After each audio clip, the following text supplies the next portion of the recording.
All right. Welcome to this podcast. Thank you for tuning in. I appreciate everybody taking the time to tune in and listen to these. We have something a little bit different on this podcast, which is, guess what? I'm getting interviewed. So I have a good podcast listener that lives local to me, Curtis. And Curtis is here in my makeshift studio, my high-dollar makeshift studio. And Curtis is going to interview me with some questions. So something a little bit different. And Curtis has written to me with some questions about his riding. And I actually am going into this fairly blank. We've kind of exchanged some emails on this, but for the most part, I don't really know what he's going to ask me. So this should be interesting. So it's time for Curtis to kind of introduce himself a little bit, and he can start asking me some questions. So Curtis, thank you for coming. Thank you for being here. And thank you for having me. It's really an honor to be here. So I have a history of poor flexibility and have difficulty getting off the bike and actually touching my knee down. So I guess what I really want to know is the importance of transition and getting that knee down. Is because I can't do that, is it actually slowing me up? Will I not be as good as a rider as other people who are able to get their knee down? For speed? Yeah, so there's a couple things to that. And so there's a couple things. So let's talk about that. So first of all, when we look at my order of the sport, body position and body timing are the last things that we look at. Are they important? Yes. We'll introduce them when they're holding you back. So 2 points here. One, when we hang off the bike, why are we hanging off the bike? We're hanging off the bike so we can run less lean angle. That's why we're doing it. Plus, we also look at the body timing aspect as well. So it helps us go from foot peg to foot peg at the right time, and that helps the bike turn. In your case, it sounds like it's just because of the limited flexibility. It's not being able to get your knee out as far as you'd like. Is that correct? Yeah. So that doesn't necessarily mean you can't put some weight on the foot peg, but it does limit you for how much upper body mass you can get over. So it could potentially limit the amount of lean angle that you would have. So that's one aspect. That's one aspect of it. The other aspect of it, as far as is how that works, is getting the bike to turn, like I mentioned, at the right time. Right. So we'll take a look at both of those things. And is it limiting you ultimately? Well, yeah, it is. Yeah. But there's some things that we can do to mitigate that there's been plenty of riders out there that don't necessarily have the best body position in the world that can get around the track really, really well. So what this means for you is we have to be more precise with those other fundamentals. We have to be more precise specifically with our bike placement. We have to be more specific with our brake usage. And if we have to be better, when I say bike placement, it's really making sure that we're using more of the track. And it's funny, you and I had a very quick conversation about using more radius. So think about it. I know you talked about the track that you just came from today was Thunder Hill, mm-hmm. right? So you got to go ride at Thunder Hill today, which is nice. And we can pick any turn at Thunder Hill, but if you're entering the turn, say 10 feet earlier, or not using as much track as I would, using 10 feet of less track than I am, well, then you've got two choices. You either have to slow down at the same lean angle, or you run more lean angle. But if you're lean angle limited, then there's your problem. So we would use more track. We can use turn one as an example, right? So turn one, we come to turn one at Thunder Hill, very, very fast turn. Well, if I'm going to open up the entry, in other words, I'm entering turn one all the way from the right you and I are at the same speed, then I can run less lean angle than you do if you're 10 feet narrower than I do. So does that make sense? That makes sense. Okay. So if you're going to have that same body position, I want to be very, very specific and use as much track as I possibly can. And right now, if you're not using as much track as you possibly can, that's going to be the first thing. That'll be the first thing that we would look at is your bike placement and making sure that you're using as much radius as possible, because if you're using as much radius as possible on the entry, so specifically before turn in and on the exit, then you can run overall less lean angle. So does that part make sense? Yes. Okay. So the second part of that is okay, so when should we have maximum lean angle? So, and you and I talked just a little bit about this. When should we have maximum lean angle? At the slowest Yeah, point at the slowest part of the corner. Why? Because it's the slowest part of the dang corner. So that's how we do it. So then what I would look at with Curtis is making sure that he's adding lean angle incrementally to the slowest point of the corner, and then taking away lean angle from the slowest point of the corner. So I would look at that. I would look at that part first to make sure we had that. If I was good on his bike placement and we had the bike placement nailed, and it's funny, by just looking at the bike placement and making sure we've got bike placement nailed, that's literally going to take care of probably 75% of what he's thinking about. The next part that we would look at, though, is with body position. Even though he's not able to get his knee out, like some 17-year-old kid made out of rubber, which those damn kids. Yeah, I know. We would look at making sure just your mass is to the inside. So if we drew an imaginary line, say in the middle of your windscreen, right? What kind of bike are you riding? ZX10R. ZX10R. That is a fun bike. Yes, very fun bike. Very speedy. So if we drew an imaginary line up the middle of your windscreen, we would want to have your mass to the inside of that. Specifically, we would want to have your mass to the inside at turn in. So as you sat up on the brakes and then you turned in, as long as I had your mass to the inside, I'm good with that. The problem is if we end up having our mass to the outside of that line as we turned in, then you end up running way more lean angle than you need to. So am I already at turn in? It's all happening at the same time. Yeah. Or am I? Because I'm getting my butt out a little bit to prep before the corner, but you still wait, right? You wait till turn in before you start. Yeah. So at turn in, right, and you'd be shocked at what a small difference your upper body mass can make by just being to the inside of that imaginary inside, middle line. So if your mass is to the inside, even if it's barely, the difference is dramatic rather than having it to the outside.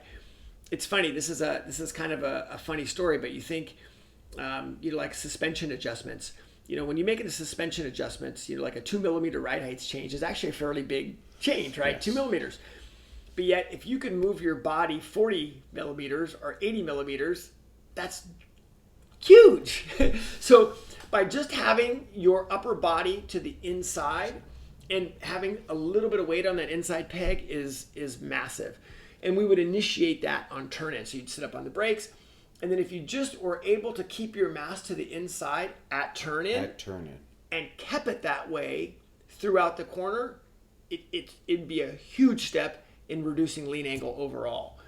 So that would be the next point that I would look at. If your trajectory was right, your bike placement was right, and we looked at that, the next step would be making sure that I had your mass to the inside at turn in. So you said incrementally into the apex. Yeah. I see guys on turn one, Thunder Hill, because they go way out to the right, like we all do. By mid-track, they're knee down. So is there an advantage that they're able to get knee down so quick? So at a quicker pace, you bet. So the faster you go, that's the bottom line is, right, the faster you go, the more lean angle you have to run, and the faster you go, the quicker all of your actions have to be. So if you're getting around the racetrack, and that's something I look at riders that I ride with, and let's just make up the lap time. And I think you said your lap time around Thunder Hill was around 2 minutes, somewhere around there. Yeah, very, very quick lap time there, which is fantastic. If I can get around Thunder Hill and you get around Thunder Hill, and I'm going to make this up because I don't know, but let's say we run around Thunder Hill and our maximum lean angle is around, say, 40 degrees, but there's another rider in front of you who's running 50 degrees of lean angle. Well, his knee may be on the ground, but is he separated from his bike? Is he just running more lean angle for that lap time? Okay. So do you see the difference there? So his knee may be on the ground, but the question is he separated off the bike? Is he still running the lean angle? I want to run the minimum amount of lean angle possible for that lap time. As I go quicker, I'll add more lean angle for sure. And so when you see riders like that, there's a lot of things that come into play.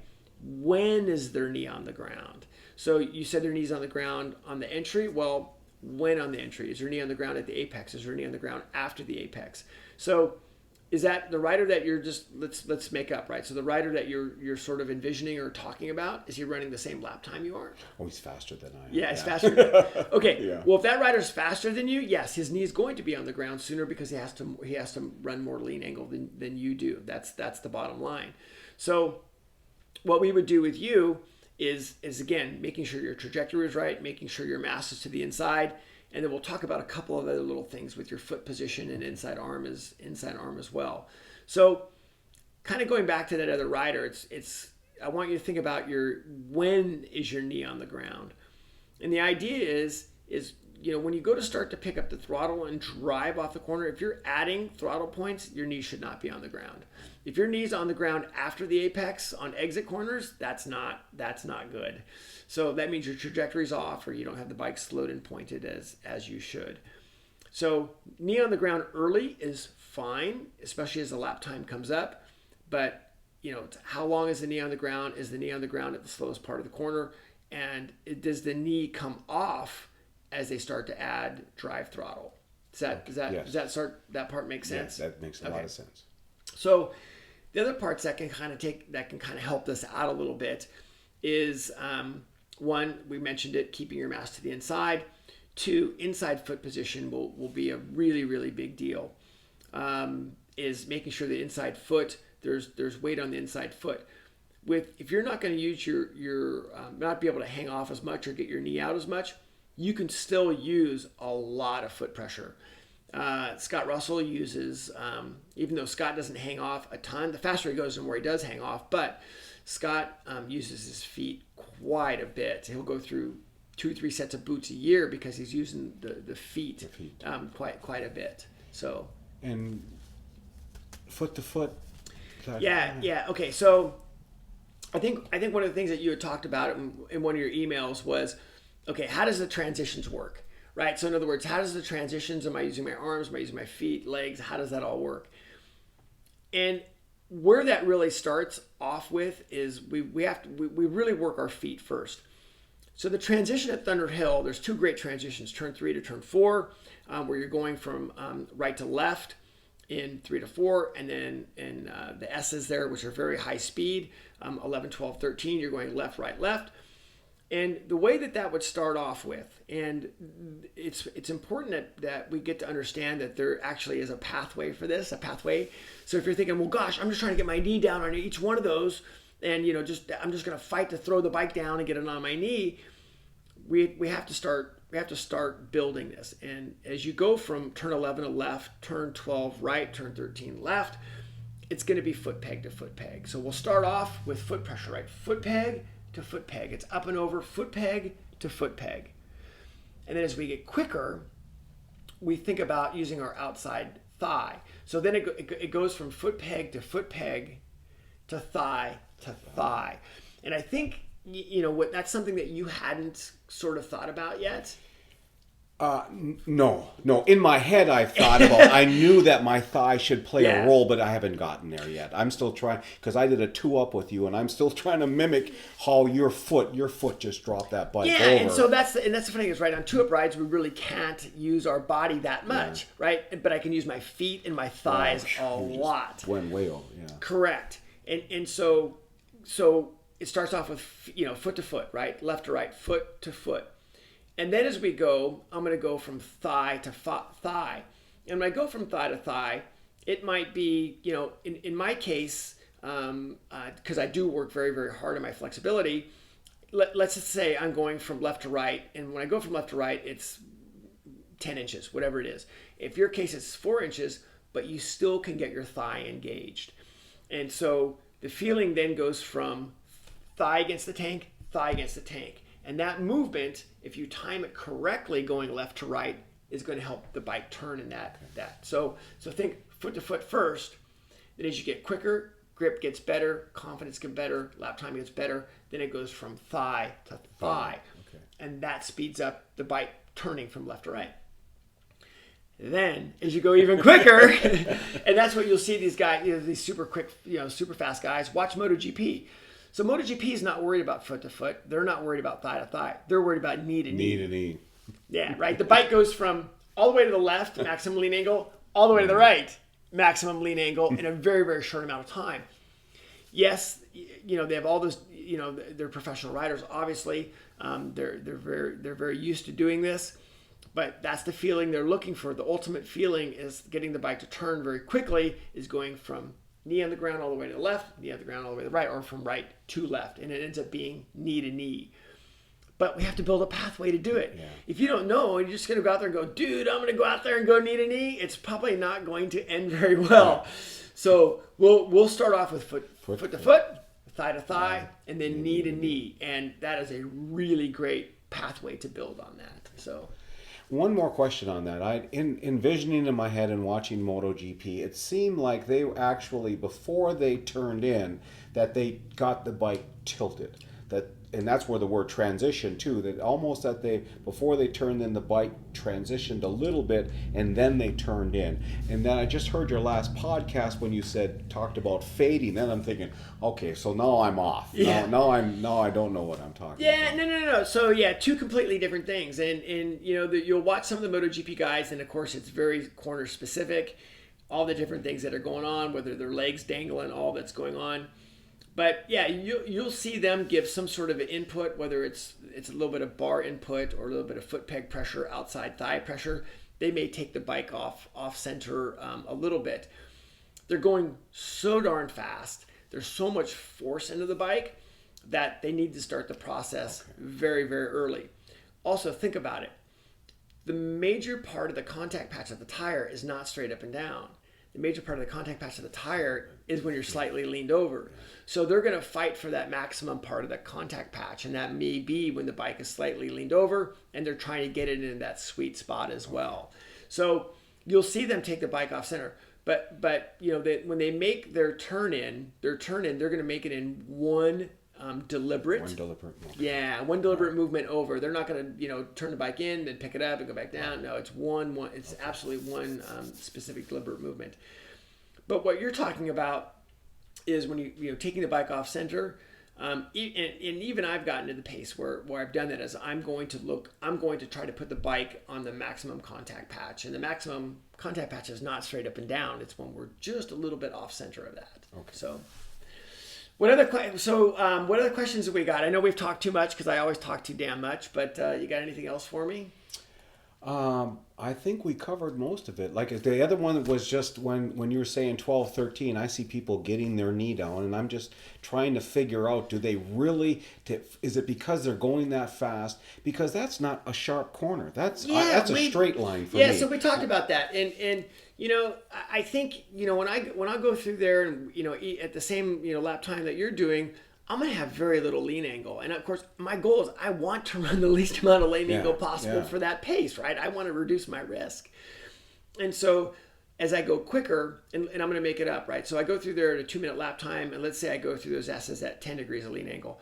Well, at a minute 55, I may go through there at 20 degrees of lean angle. A minute 50, I may go through there at 30 degrees of lean angle. So I will have to run more lean angle for sure. But the rider that's going through there at the same lap time that you're doing with 30 degrees of lean angle, they're running too much lean angle for that lap time. I'd rather work really hard on my trajectory. I'd rather work really hard on making sure the bike's slowed and pointed, and my body timing. That's another great point is, when you have proper body timing, you can run less lean angle in a situation like that as well. Because if you end up being late, then you have to throw more lean angle at it at that point as well. So a lot of it ends up being about body timing as well. So yeah, there's nothing, it's funny, what you're talking about is, gosh, I'm not running enough lean angle. Well, I almost think that's a good problem. Yeah. That's not necessarily. I don't buy pictures because I don't look good in the pictures. So I'm saving myself a little bit of money, but. Yeah, I know. And the cool pictures are great, but in some ways you have a very good problem going on. But if you do want to go quicker, those things that we talked about are going to be a big deal, which is, again, making sure your trajectories are set, making sure your slowest point of the corner is very, very precise, and then, keeping the mass to the inside, having the inside foot where it needs to be, and then starting to go from foot to foot, thigh to thigh, and then knee to knee. And that gives you a pathway. It gives you a pathway to literally get faster, but also safer as well. So now I have the information to work on and knowledge over till my next track day. I'm working on my knowledge skills. Great. All right. Yeah, and I'm glad you said the word knowledge skills. That's what these podcasts are about, right? We can't get on the bike necessarily and work on the skills with this, but we do work on our knowledge objectives. So, Curtis, thank you very much. Thank you. Yeah, appreciate it. Honor.